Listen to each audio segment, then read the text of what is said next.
ಮಹಾಭಾರತದ ರಹಸ್ಯಗಳು.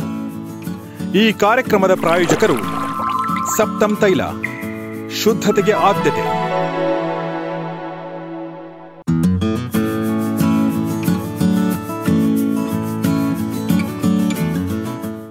ಈ ಕಾರ್ಯಕ್ರಮದ ಪ್ರಾಯೋಜಕರು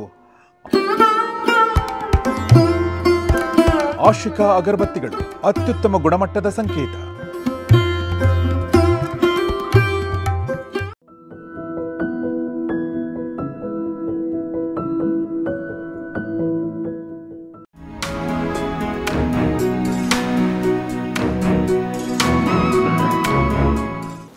ಓಕೆ, ಇದೊಂದು ಪ್ರಶ್ನೆ ಇದೆ ಸರ್. ಇದು ಲಾಜಿಕಲ್ ಆಗೇನು. ಲಲಿತಾ ಅನ್ನೋರೊಂದು ಪ್ರಶ್ನೆ ಕೇಳಿದ್ದಾರೆ, 2 ತಿಂಗಳ ಹಿಂದೆ ಬಂದಿರೋದು. ಮಹಾಭಾರತ ವಾಸ್ತವ ಅಂದರೆ ಕೃಷ್ಣೆ ಹುಟ್ಟಿನ ಬಗ್ಗೆ ನೋಡಿದರೆ ಅನುಮಾನ ಆಗುತ್ತೆ. ಕೃಷ್ಣ ಅಂದರೆ ದ್ರೌಪದಿ ಬಗ್ಗೆ ಹೇಳ್ತಿರೋದು. ಅವಳು ಬೆಂಕಿಯಲ್ಲಿ ಬಂದಳು ಅಂತಾರೆ. ಸ್ವಲ್ಪ ಸಮಜಾಯಿಷು ಕೊಡಿ, ವೈಜ್ಞಾನಿಕವಾಗಿ ಇದು ಹೇಗೆ ಸಾಧ್ಯ ಅನ್ನುವಂಥ ಒಂದು ಸಿಂಪಲ್ ಪ್ರಶ್ನೆ ನೋಡಿ ಮುಂದಿಟ್ಟಿದ್ದಾರೆ. ತುಂಬ ಚೆನ್ನಾಗಿರೋ ಪ್ರಶ್ನೆ ಇದು. ಮಹಾಭಾರತ ನಿಜ, ಅದು ಇತಿಹಾಸ, ಅದು ಕಲ್ಪನೆ ಅಲ್ಲ ಅಂತ ಹೇಳುವಾಗ, ಹಾಗಿದ್ರೆ ದ್ರೌಪದಿ ಬೆಂಕಿಯಲ್ಲಿ ಒಂದು ಹುಟ್ಕೊಂಡ್ಬರೋಕ್ಕೆ ಸಾಧ್ಯನಾ? ಅಸಾಧ್ಯವಾದ ಮಾತು ಅಂತ ಬರುತ್ತೆ. ಅದವರು ಒಂದೇ ಕೇಳಿದ್ರು, ಅದು ಒಂದಲ್ಲ ಅಂಥದ್ದು ಮಹಾಭಾರತದಲ್ಲಿ 1000 ಸಿಗುತ್ತೆ. ನಾವು ಹುಟ್ಟೆಂಬ ಎಚ್ಚರಿ ಅಂತ ಮಾಡಿದ್ವಲ್ಲ, ಈಗ ದ್ರೋಣರು ಯಾವುದೋ ಒಂದು ದೊನ್ನೆಯಲ್ಲಿ ಹುಟ್ಟಿದ್ರು, ಕೃಪರು ಇದರಲ್ಲಿ ಎಲೆ ಇದು ಬಾಣದ ಮೇಲೆ ಎಲೆ ಮೇಲೆ ಹುಟ್ಟಿದ್ರು. ಇಂಥ ಕಥೆಗಳು ಹುಟ್ಟಿಗೆ ಬಹಳ ಇದೆ ಅಲ್ಲಿ. ಓಕೆ ಸರ್, ಈ ಒಂದು ಹುಟ್ಟೆಂಬ ಅಚ್ಚರಿ ಒಂದು ಎಪಿಸೋಡ್ನ ನಾವು ಸುದೀರ್ಘವಾಗಿ ಮಾಡಿದ್ದೀವಿ ಸರ್. ಸುದೀರ್ಘವಾಗಿ ಹೇಳಿದ್ದಾರೆ. ಅದರ ಒಂದು ಪ್ಲೇ ಲಿಸ್ಟ್ ಕೂಡ ಇದೆ, ಹುಟ್ಟೆಂಬ ಅಚ್ಚರಿ. ಪುನೀತ್ ದಯವಿಟ್ಟು ಆ ಪ್ಲೇ ಲಿಸ್ಟನ್ನು ಕಮ್ಯುನಿಟಿ ಪೇಜಲ್ಲೂ ಹಾಕಿ ಮತ್ತು ಡಿಸ್ಕ್ರಿಪ್ಷನಲ್ಲಿ ಹಾಕಿ, ದಯವಿಟ್ಟು ಆ ಒಂದು ಎಪಿಸೋಡನ್ನು ಕೂಡ ದಯವಿಟ್ಟು ನೀವು ನೋಡಿ ಸರ್. ಅದರ ಜೊತೆಗೆ ಅರ್ಜುನ ಸ್ವರ್ಗಕ್ಕೆ ಹೋಗಿ ಬಂದ. ಸ್ವರ್ಗ ಎಲ್ಲಿದೆ ಅಂತ ಇವತ್ತಿಗೂ ನಮಗೇನು ಗೊತ್ತಿಲ್ಲ. ಸ್ವರ್ಗ ಅಂತ ಇದೆ ಅಂತ ಇವೇನು ವಾಸ್ತವದಲ್ಲಿ ಸ್ವರ್ಗ ಕಾಣಿಸಿಲ್ವಲ್ಲ ನಮಗೆ, ಎಲ್ಲಿ ಕಾಣಿಸಿದೆ? ವಿಜ್ಞಾನ ಸ್ವರ್ಗ ಇದೆ ಅಂತ ಏನು ಹೇಳಿಲ್ಲ ಇನ್ನು. ಅರ್ಜುನ ಹೋಗಿ ಬಂದ ಅಂತ ಹೇಳ್ತೀವಿ. ಅಸ್ತ್ರಗಳ ಕಲ್ಪನೆ ಇದೆಯಲ್ಲ, ಈಗ ಅಭಿಮಂತ್ರಣ ಮಾಡಿ ಬಿಡ್ತಾ ಇದ್ರು, ಕತ್ಲೆ ಆಗ್ಬಿಡ್ತಿತ್ತು, ನಿದ್ದೆ ಬಂದ್ಬಿಡ್ತಿತ್ತು.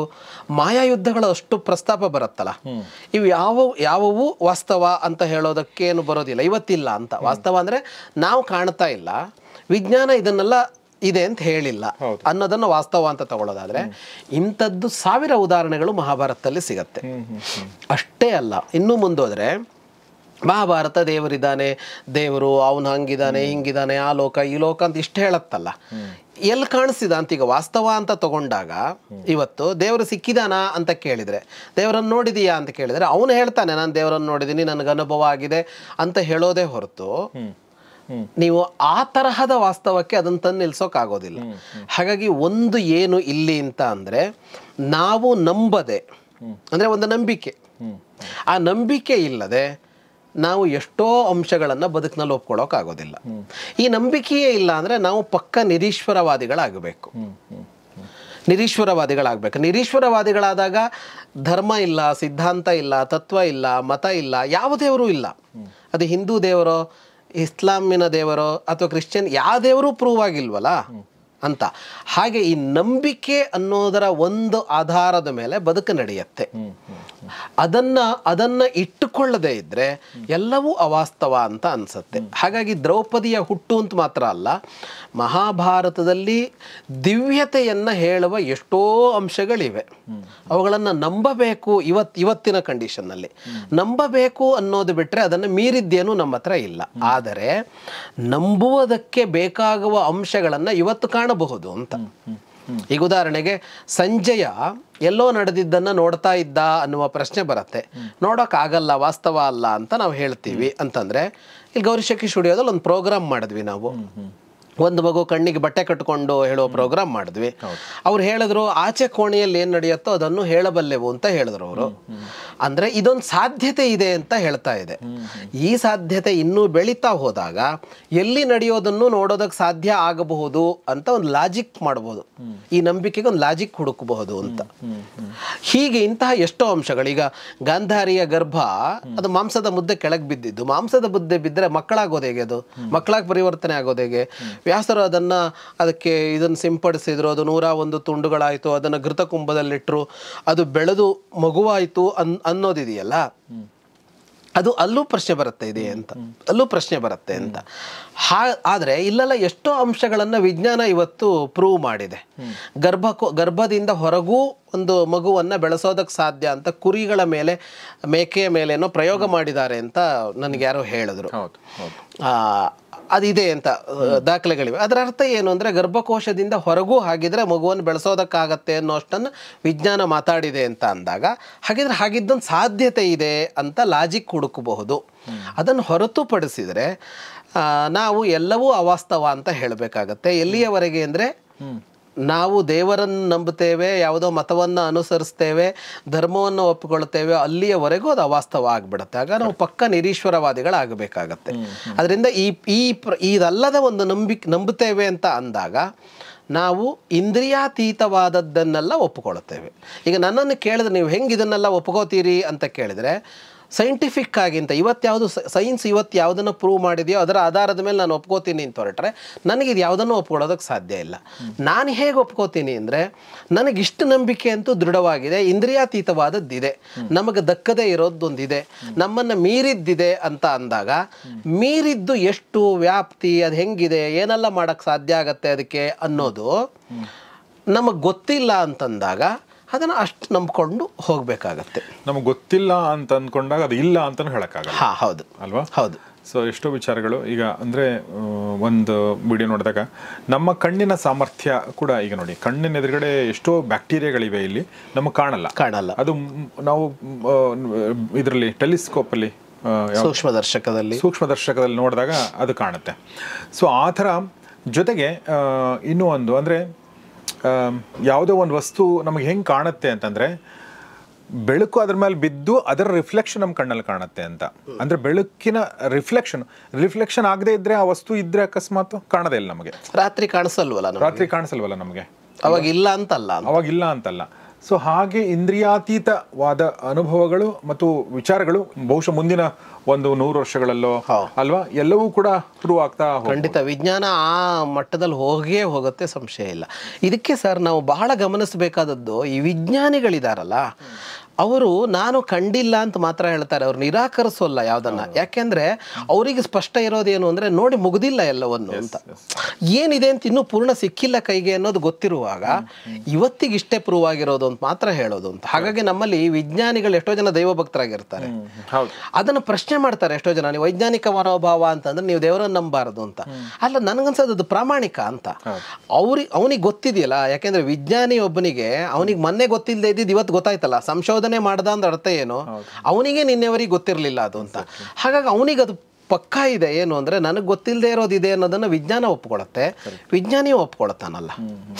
ಆಮೇಲೆ ಇವೆಲ್ಲವೂ ಕೂಡ ಅಂದ್ರೆ ಈಗ ನಮಗೆ ಪವಾಡ ಅಥವಾ ಇದು ಅತೀಂದ್ರಿಯ ಅಂತ ಅನಿಸುವಂತ ಒಂದು ವಿಚಾರ ಇನ್ನೂ ಒಂದು 50 ವರ್ಷಗಳಾದ್ಮೇಲೆ ಅತೀಂದ್ರಿಯ ಅಲ್ಲ, ಅದು ಹೀಗೆ ಮಾಡಬಹುದು ಅಂತ ಗೊತ್ತಾಗಿ ಅದನ್ನ ಒಪ್ಕೊಳ್ಬಹುದು. ಫಾರ್ ಎಕ್ಸಾಂಪಲ್ ಈಗ 50 ವರ್ಷಗಳಿಂದ ಫೋನಲ್ಲಿ ನಾವು ಕೂತ್ಕೊಂಡು ನಾನು ನಿಮಗೆ ಫೋನ್ ಮಾಡ್ತೀನಿ ಅಂತಂದ್ರೆ ಯಾರಾದ್ರೂ ಒಪ್ಕೊಳಕ್ ಸಾಧ್ಯ ನಗ್ತಿದ್ರು, ಹುಚ್ಚಿಡಿದಿದೆ ಇವನಿಗೆ ಅಂತ. ಟೆಸ್ಟ್ ಬೇಬಿ ಎಲ್ಲ 50 ವರ್ಷದಿಂದ ಯಾರು ಒಪ್ತಾ ಇದ್ರು ಹಾಗೆ. ಅಥವಾ ನಾವು ಮುಂಚೆ ಸಣ್ಣವರಿದ್ದಾಗ VCDಗಳನ್ನ ತಂದು ನೋಡ್ತಿದ್ವಿ, ಕ್ಯಾಸೆಟ್ಗಳನ್ನ.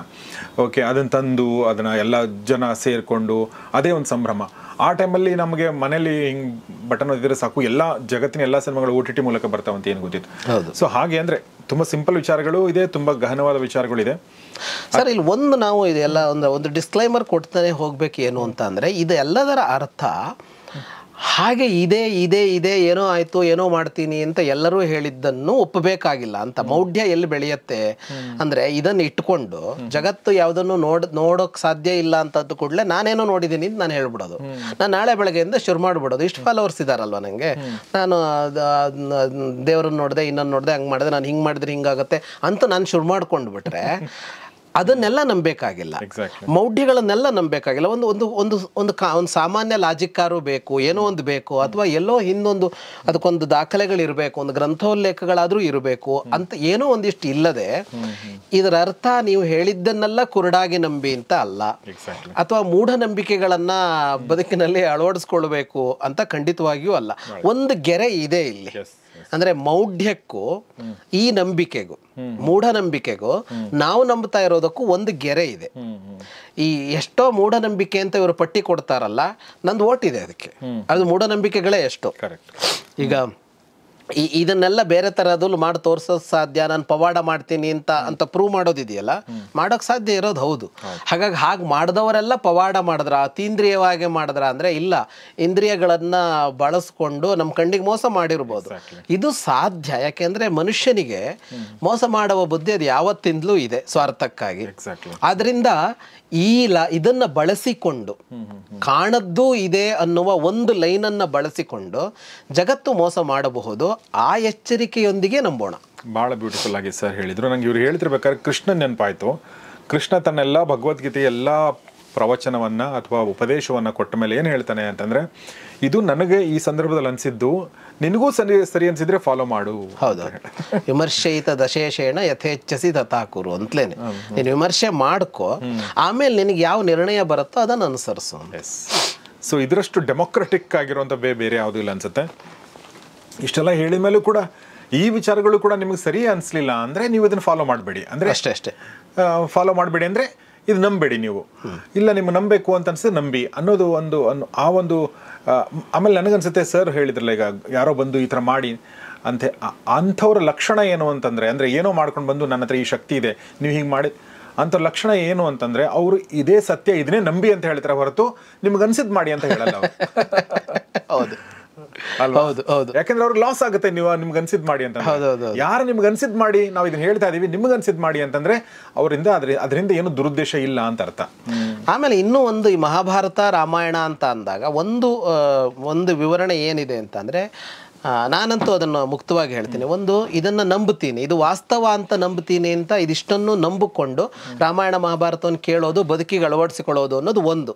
ನಾನು ನಂಬ್ತೀನಪ್ಪ, ವೈಯಕ್ತಿಕವಾಗಿ ನಾನು ಇದಿಷ್ಟನ್ನು ನಂಬ್ತೀನಿ. ನಾನು ಎರಡನೇದೇನೆಂದರೆ, ಇದೇನು ಇದರಲ್ಲಿರೋ ಯಾವುದೇ ಇಂತಹ ಅಂಶಗಳನ್ನು ನಂಬೋದಿಲ್ಲ ಅಂತ ಬಿಟ್ಬಿಡೋಣ. ಇದನ್ನು ಬಿಟ್ಟ ಮೇಲೂ ಇಲ್ಲಿ ಮನುಷ್ಯನ ಮನಸ್ಸು, ಅಲ್ಲಿ ನಡೆಯುವ ತಾಕಲಾಟಗಳು, ಮನುಷ್ಯ ಮಾಡುವ ಕೆಟ್ಟದ್ದು, ಮನುಷ್ಯನಿಗಾಗುವ ಕೆಟ್ಟದ್ದು, ಒಳಿತು, ಇವುಗಳ ಜಿಜ್ಞಾಸೆ, ಚರ್ಚೆಗಳಿವೆಯಲ್ಲ, ಅದನ್ನು ನೋಡಿದಾಗ ರಾಮಾಯಣ ಮಹಾಭಾರತಗಳು ಎಷ್ಟು ಅದ್ಭುತವಾದ ಕೃತಿಗಳು ಅಂತ ಕಾಣಿಸುತ್ತೆ. ಅಷ್ಟಕ್ಕೆ ನೋಡಿ ಅದನ್ನು. ಈಗ ನಾವಿಲ್ಲಿ ಕುತ್ಕೊಂಡು ಮಹಾಭಾರತವನ್ನು ಹೇಳುವಾಗ ಇಂತಹ ಇವತ್ತು ವಾಸ್ತವ ಅಲ್ಲ ಅಂತ ಅನ್ನಿಸುವ ಘಟನೆಗಳಲ್ಲಿ ಅಲ್ಲಿ ಹೆಂಗೆ ಹೇಳಿದೆಯೋ ಅದನ್ನು ಹೇಳ್ಕೊಂಡು ಹೋಗ್ತಾ ಇದ್ದೀವಿ. ಅದನ್ನು ಅಲ್ಲ ಅಂತಲೂ ಹೇಳ್ತಾ ಇಲ್ಲ ನಾನು. ಆದರೆ ಅದನ್ನು ಮೀರಿದ ನಮಗೆ ಇವತ್ತಿಗೆ ಏನು ಬೇಕೋ ಆ ವಿಷಯವನ್ನೇ ಅಲ್ವಾ ನಾವು ಚರ್ಚೆ ಜಾಸ್ತಿ ಮಾಡ್ಕೊಳ್ತಾ ಹೋಗೋದು ಅಂತ. ಹಾಗಾಗಿ ನೀವು ಆಗ ನಿಮಗೆ ಇದನ್ನು ನಂಬೋದಕ್ಕಾಗಲಿಲ್ಲ ಅಂತ ಅಂದರೆ ನೀವು ರಾಮಾಯಣ ಮಹಾಭಾರತವನ್ನು ತಿರಸ್ಕರಿಸಬೇಕಾಗಿಲ್ಲ. ನೀವು ಅದಷ್ಟನ್ನು ಬಿಡಿ, ದ್ರೌಪದಿ ಅಂತ ಒಬ್ಬಳು ಅಗ್ನಿಯಿಂದ ಹುಟ್ಟಿ ಬರಲಿಲ್ಲ, ಇಷ್ಟೇ. ಉಳಿದಂತೆ ದ್ರೌಪದಿ ಅನ್ನುವ ವ್ಯಕ್ತಿತ್ವ, ಅವಳ ಬದುಕಿನೆಲ್ಲ ಆಗಿದ್ದು, ಅವಳಿಂದ ಅಲ್ಲೇನೋ ಆಗಿದ್ದು ಅನ್ನೋ ವಿಷಯದ ಚರ್ಚೆಗೇನೂ ಸಮಸ್ಯೆ ಇಲ್ಲ. ಅವಳು ಕಲ್ಪನೆಯೇ ಅಂತ ಆದರೂ ಕೂಡ ದ್ರೌಪದಿಯ ವ್ಯಕ್ತಿತ್ವವನ್ನು ಒಪ್ಪಿಕೊಳ್ಳೋದಕ್ಕೆ, ವಿಮರ್ಶೆ ಮಾಡೋದಕ್ಕೆ ಸಮಸ್ಯೆ ಇಲ್ವಲ್ಲ ನಮಗೆ. ಸೊ ಅಂದರೆ ಈ ಏನು ತಾತ್ಪರ್ಯ ಅಂದರೆ, ಯಾವುದನ್ನ ಅಳವಡಿಸ್ಕೊಳ್ಬೇಕು, ಯಾವುದನ್ನ ತಿಳ್ಕೊಳ್ಬೇಕು ಅನ್ನೋದ್ರ ಬಗ್ಗೆ ಚರ್ಚೆ ಮಾಡ್ಕೊಂಡು ಹೋಗಿ, ಅಥವಾ ಅದನ್ನ ಅರ್ಥ ಮಾಡ್ಕೊಂಡು ಹೋಗಿ, ಯಾವುದು ನಿಮಗೆ ಇದು ನಂಬಿಕೆಗೆ ಅರ್ಹಲ್ಲ ಅನಿಸುತ್ತೋ, ಅದು ಇದು ನಂಗೆ ಅರ್ಥ ಆಗಲಿಲ್ಲ ಅನ್ಸೋ ಅದನ್ನು ಬಿಟ್ಬಿಡಿ. ಯಾಕೆಂದರೆ ಮಹಾಭಾರತ ಅಥವಾ ರಾಮಾಯಣದ ಬರೆದಿರುವಂಥ ಉದ್ದೇಶ ನೀವು ನಂಬಲಿ ಅಂತ ಅಲ್ಲ ಆ್ಯಕ್ಚುಲಿ ಹೇಳ್ಬೇಕಂದ್ರೆ, ಅಥವಾ ಈ ಥರ ಘಟನೆಗಳನ್ನ ನೀವು ನಿಮ್ಗೇನೋ ಹೇಳಿ ಏನೋ ಮಾಡ್ಬೇಕಂತಲ್ಲ. ಈ ಮಾನವ ಸಮಾಜದ ಈ ಒಂದು ತಾಕಲಾಟ ಇದೆ, ಇದು ಸಂಘರ್ಷ ಇದೆ, ಇದ್ರ ಮೂಲಕ ಏನೋ ಹೇಳ್ತಾ ಇದ್ದಾರೆ. ಹೌದು. ಸೊ ನಾನು ಒಂದ್ಸಲ ಹೇಳಿದ್ದೆ ಕೂಡ, ಮಹಾಭಾರತ ಓದಿದ್ರೆ ನಿಜವಲ್ಲ ನಂಗೆ ಅನ್ಸುತ್ತೆ ಬೇರೆ ಏನೋ ಓದಬೇಕಾಗಿಲ್ಲ ಅಂತ ಹೇಳಿ. ಅಷ್ಟು ಅದ್ಭುತವಾದ ಪಾಠಗಳು, ಅದ್ಭುತವಾದ ಅದರಲ್ಲಿ ಜ್ಞಾನಗಳು ಎಲ್ಲವೂ ಕೂಡ ಅದರಲ್ಲಿದೆ. ಸೊ ಹೀಗಾಗಿ ಅಷ್ಟೇ ಅಲ್ಲ ಸರ್? ಅಷ್ಟೇ. ಓಕೆ. ಮಹಾಭಾರತದ ರಹಸ್ಯಗಳು ಈ ಕಾರ್ಯಕ್ರಮದ ಪ್ರಾಯೋಜಕರು ಸಪ್ತಮ್ ತೈಲ, ಶುದ್ಧತೆಗೆ ಆದ್ಯತೆ.